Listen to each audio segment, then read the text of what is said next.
when you are just stuck in that cycle of quarterly launches, when you're spending 2 months setting up the launch, 1 month running the launch, another month recovering from launch, and then doing it all over again, it will keep you stuck. Hey guys, and welcome to the Doing It Online podcast. I'm your host, Kate from HelloFunnels.co, and today we are talking about the other side of scaling to 7 figures. Last week, we talked about the things that you do need to do, the things you need to make sure that you are doing, or it's going to be a really hard, slow, long road. If you haven't listened to that episode, go and check it out. But today we're talking about things you need to be not doing. You need to make sure that you are avoiding. These are the really common traps that people fall into that slow their progress down or keep them stuck entirely. So lots of juicy things in there today. I hope you've got a pen and paper ready, and let's go.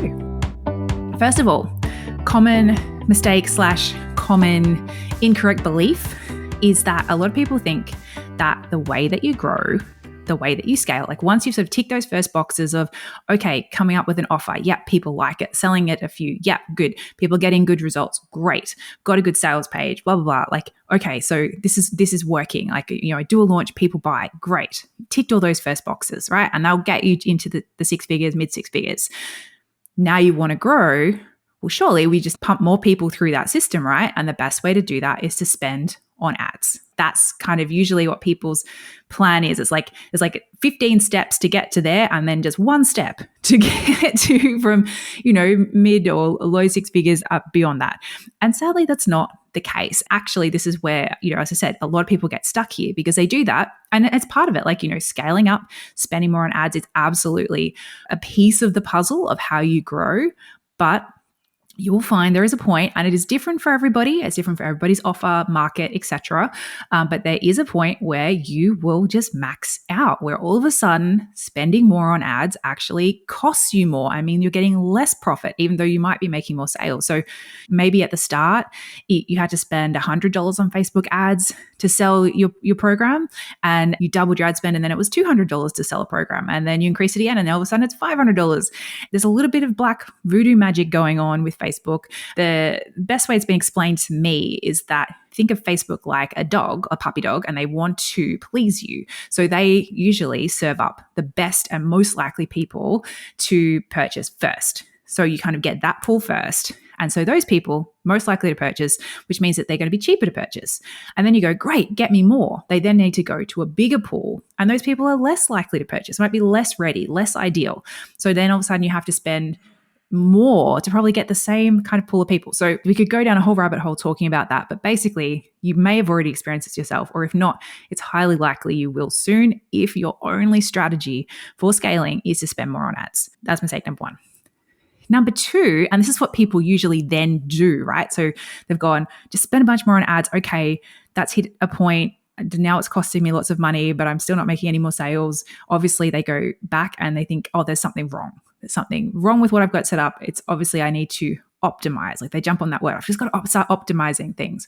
And they start getting really obsessed and going down this rabbit hole of, okay, which button color is going to change things? Should my button be orange or red or blue? And they start getting really obsessed with these tiny little tweaks, thinking that one of these little tweaks is going to make the difference. And sure, doing these kind of tweaks and doing this kind of optimization, it's never a bad thing, but it's going to start increasing things by like 1% here, 1% there. And that's not going to get you doubling, tripling your sales. Like that's just going to, again, have you spending months getting frustrated and, hyper-focused on small tweaks, when what you need to be doing is doing things and putting things in place that are going to make a big impact, get you a big jump. So that's number 2, the getting obsessed with the subject lines and the open rates and stuff. Like I'm all for, my caveat on that is I'm all for benchmarks. It's part of what we teach inside our program. It's like for each step, as you're setting it up, there are certain benchmarks, but as long as you're hitting in that range, it's good enough for now. It's good enough to move on and start focusing on a bigger thing, because I think it's more important that you go, yep, I've got that piece working. It's working well enough. Know that, this is a good open rate, that this is a good click-through rate, that, this is a good opt-in rate. Like know those. And if you're hitting those, stop obsessing and start focusing on what is going to be a bigger needle mover for me. The next thing that I see again is people kind of get really hung up on this idea of they just need to be perfect at launching or spend more on their launches or go all in on their launches. And then they're going to have this like one launch that changes everything.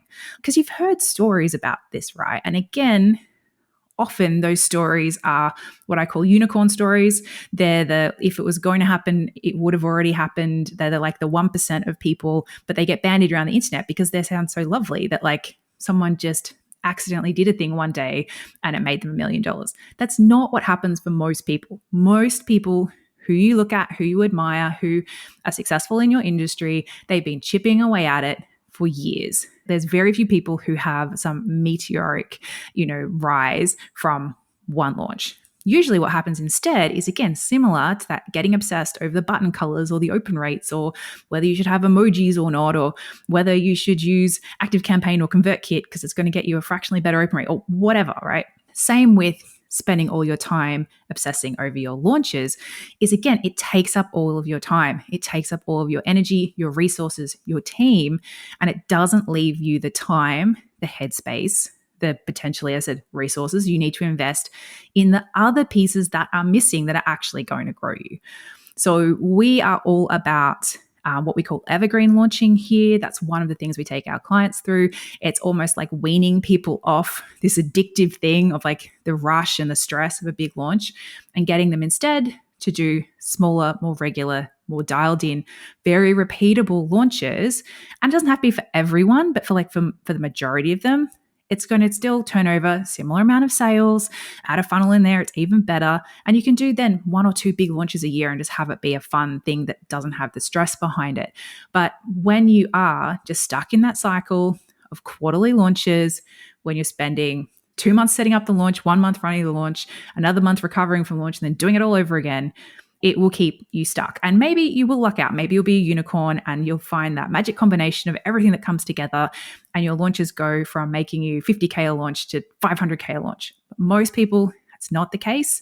It's 50K, 55K, 40K, 30K, 50K. Like you kind of stay in this similar kind of range, just getting more and more frustrated. And again, not having the time or the resources to actually spend on the bigger picture stuff you need to be doing. The next mistake that I see a lot of people making is that they expect it to happen overnight, that they start looking for the magic bullets. Because again, they've probably gone through this process. They've tried scaling with ads, didn't work. Tried getting obsessed, optimizing everything, didn't work. Tried spending all this time, doing all these launches over and over again. And they're like, well, there must be something. I'm clearly doing something wrong. There must be some magic thing that I'm not doing. So they start looking for the overnight. They take their focus away from doing the boring, foundational, unsexy systems that actually is what helps you to scale, and they start looking for a magic bullet. Then they kind of go almost back to beginner mode because they're just throwing out untested thing after untested thing after untested thing, looking for that magic unicorn bullet, and usually don't find it. So again, people kind of get stuck in this phase. It can last a while. And this is where I kind of usually ended up stuck with my previous businesses before I figured out the pieces that you actually need to scale. That is where, for me at least, if you say gone through these things and been stuck in all of these phases for long enough, you kind of go, bugger it. Maybe I'm no good at this. Maybe I'm never going to figure this out. Everyone else must be smarter than me. Blow it all up, start again. And then you go back to the start and then you have to do it all. So if this is a loop that sounds familiar, I would love it to, come share the pain, because I understand it. I was in it myself. DM us over at Hello Funnels or leave a comment below if you're watching the video. Have you been stuck in any of these loops? Have these been strategies that you've been using which actually ended up being mistakes? And then the final thing that I think a lot of people get really stuck on and is a bit of a mistake is this mindset of really being overly protective of their profit. And I don't mean that in a bad way, but you might have heard someone say that, a good business in this industry should be doing 30% profit, 40% profit, 50% profit, whatever, right? The problem is when you are growing, the way businesses grow is it's not a straight line. It's kind of goes up and down and blah, blah, blah. But when you're in a growth phase, you usually have to, if you're getting more clients and things like that, you might need to bring on more team to help to service those clients. So there's usually a phase as you're growing where your profit percentage is going to go down. You need to invest more to do that growth.